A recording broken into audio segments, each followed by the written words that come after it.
Welcome, everybody. Once again to 3 Up and 3 Down. Today, we are looking at the Monday Night Football game between New Orleans and Kansas City, and I have this strong feeling that we're going to win money.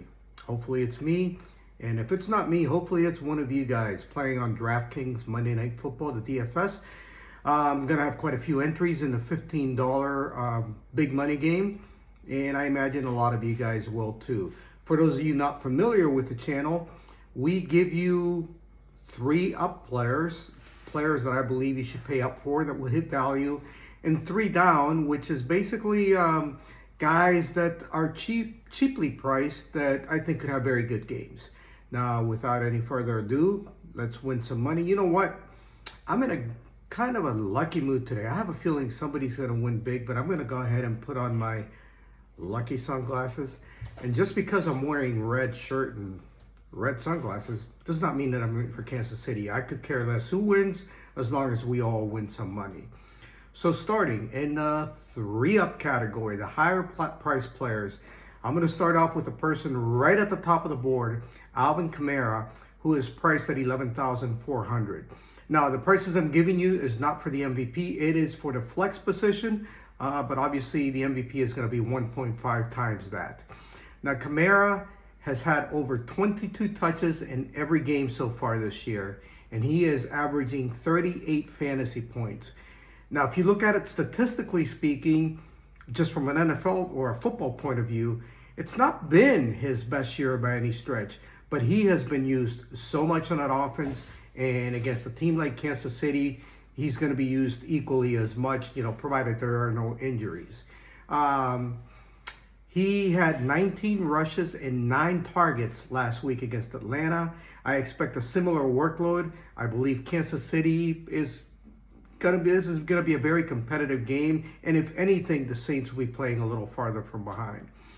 Second on my list of the 3 up players is Travis Kelce, tight end for the Chiefs, who's priced at $8,600. Now, I'll be the first person to admit, I think Kelce is on the downside of his career. I saw that midway through last year. He went through a long stretch where he was not performing to Kelce standards. But when it came down to playoffs, when it came down to big games, when it came down to players missing because of injuries, Kelce was the man once again. Last week was his first game playing after receiver Ray Rice got injured, and all he did was catch 7 of 9 targets for 89 yards. I think that's going to continue for quite a while, until at least the Chiefs find another quality target.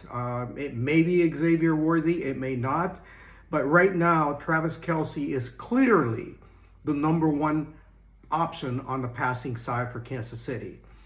And finally, it's going to be running back Kareem Hunt for the Kansas City Chiefs, who's only $7,400.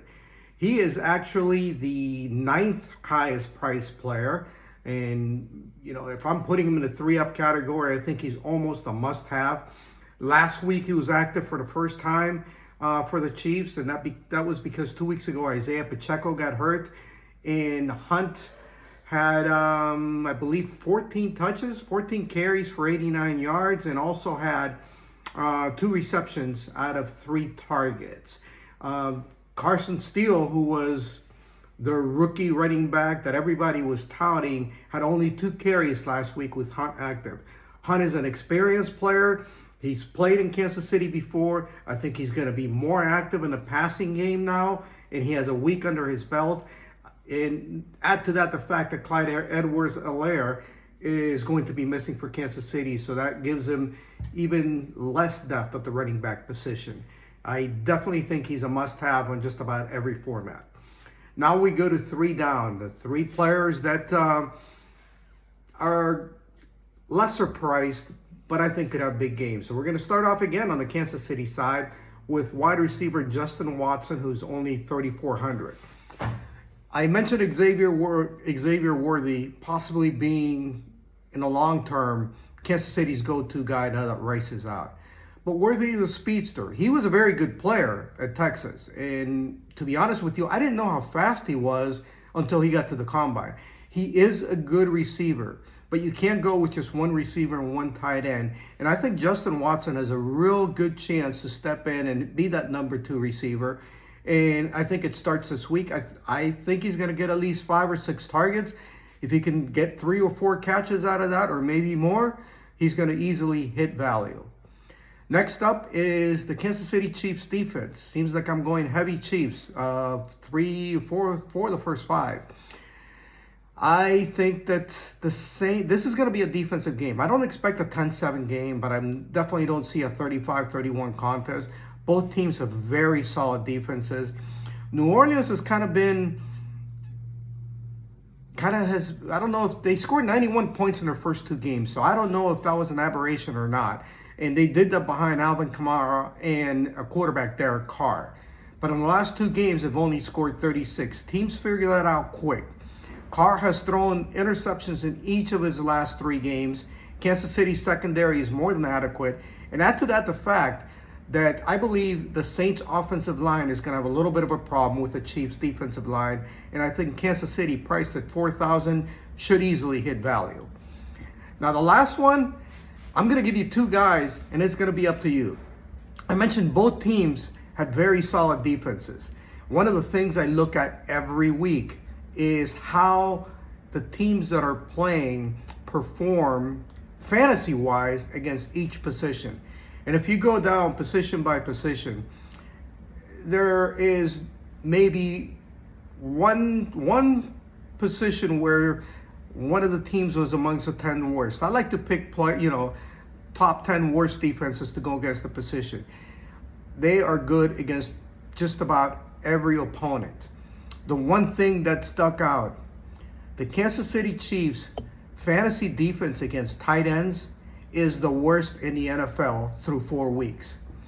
Now, the issue here is New Orleans starting tight end and jack of all trades, Taysom Hill, is going to miss another game.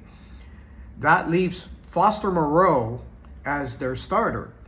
Now, Moreau is 1,800, but the last 2 games, he has been on the field less than Jawan Johnson, who's at 2,200.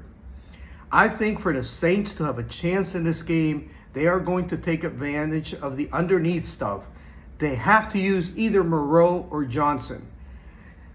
If you feel strongly about one guy, I would go with him. What I'm telling you right now is I'm going to have plenty of both, and more than likely at least one of each in every one of my lineups tonight. I think one of them comes through. They both could easily hit value, but one of them could have the potential to get you 15 or more fantasy points, which will put you in the upper echelon, or give you a heads up or a leg up on a lot of the competition. Well, that's it for tonight. It's 3 up and 3 down. Please remember to like this video and subscribe as well. If you have any questions regarding your lineup tonight and you get them to me via a comment prior to 8 p.m., I will get back to you. I will make sure I answer every question.